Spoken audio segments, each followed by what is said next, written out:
Senin de belirttiğin gibi Avrupa Konseyi Bakanlar Komitesi toplantısı başladı. 15-17 Eylül arasında bu toplantı devam edecek ve periyodik toplantılardan biri bu aslında. Her 3 ayda bir yapılan bir toplantı. Özellikle insan haklarıyla ilgili konuların başlık olarak ele alındığı toplantılar bu toplantılar ve tüm üye ülkelerin, tüm temsilci ülkelerin hem bakanları hem de asistanlarının katılımıyla, geniş katılımlı yapılan toplantılardan bir tanesi.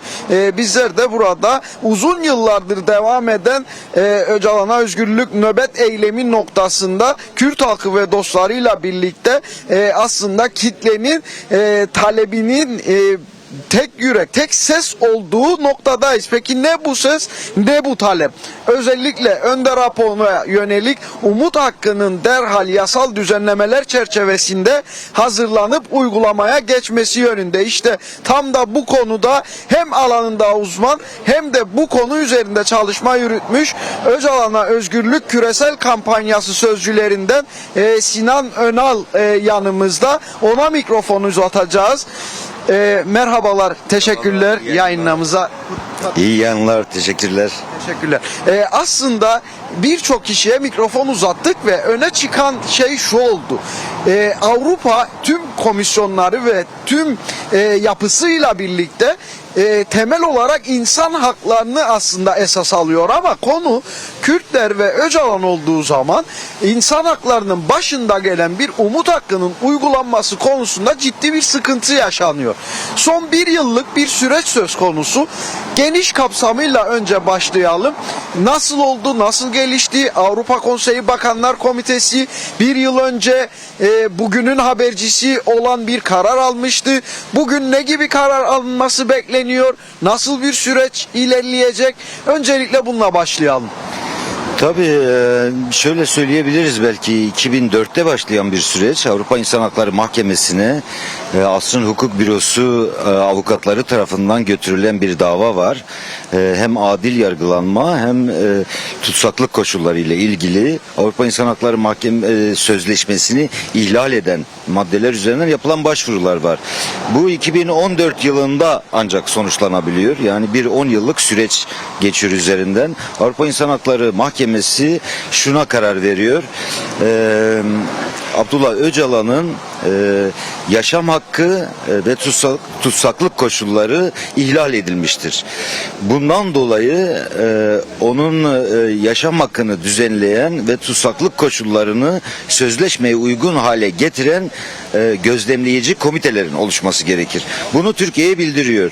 2014 yılından geldiğimiz 2025'e kadar Türkiye bunu sürekli duymazlıktan geliyor. Böyle bir karar yokmuş gibi davranıyor. Oysa ki Avrupa İnsan Hakları Mahkemesi'nin kararları Türk Anayasası'nın 90. maddesi uyarınca zorunlu olarak yerine getirilmesi gereken bir içtihadı oluşturuyor.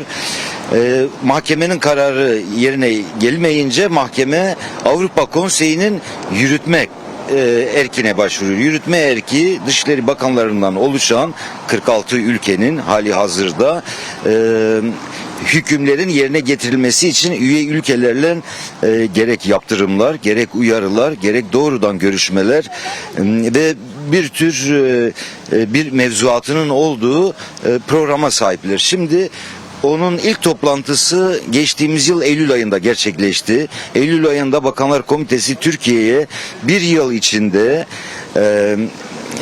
ağırlaştırılmış müebbet hapis cezasına çarptırılan tutsakların ne karşılığında denir?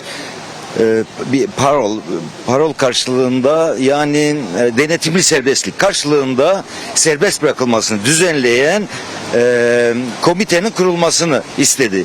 Fakat Türkiye bunu yapmadığı gibi bu yıl Eylül ayında şu anda önümüzdeki 3 gün boyunca Türkiye'nin de içinde olduğu birçok ülkenin davalarını görüşecek komiteye sunduğu izahat mektubunda neredeyse bundan bahsetmiyor. Bunu ne zaman gerçekleştirecek, neden gerçekleştirmesi gerekir, neden şimdiye kadar gerçekleşmedi sorularına cevap vermek yerine önlerinde bir yargı reformu paketi olduğunu, bir insan hakları eylem planı olduğunu ve bu süre zarfında bununla ilgili konuların hal yoluna gireceğini belirten hukuktan oldukça uzak bir eylem planı sunmuş.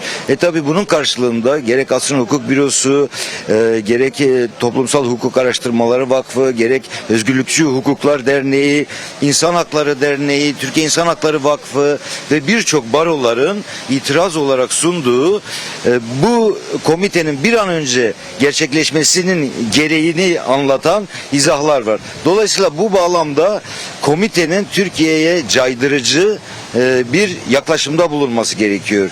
Bir ara eylem planı sunması gerekiyor. Nedir bu caydırıcı aslında sonuç Türkiye'ye yönelik?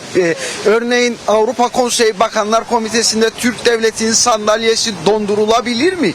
Böyle bir ihtimal var mı? Veya yasal olarak atılacak adımlar neler? Örneğin somutlaşması açısından çok kısaca. Elbette böyle hakları var çünkü 3 yıl önce Rusya Avrupa Konseyi üyeliğinden çıkarıldı. Çünkü diğer bir devletin sınırlarını ihlal etti, egemenliğini ihlal etti. Daha önce birçok devlete bu tür uyarılar yapıldı. Bunun yapılmasının tabii ki mekanizmaları var. Avrupa Konseyi'nin Bakanlar Komitesi 3'te 2 çoğunluğuyla Avrupa İnsan Hakları Sözleşmesi'ni ihlal ettiği belirlenen mahkeme kararına uymadığı gerekçesiyle bunu yeniden mahkemeye gönderiyor. Mahkeme bunu yeniden tartışıp komiteye gönderiyor. Komite bunu yeniden oya sunuyor. Böyle bir prosedür vardır. Fakat bu prosedürler aylar süren, seneler süren prosedürler ve fakat caydırıcı olması için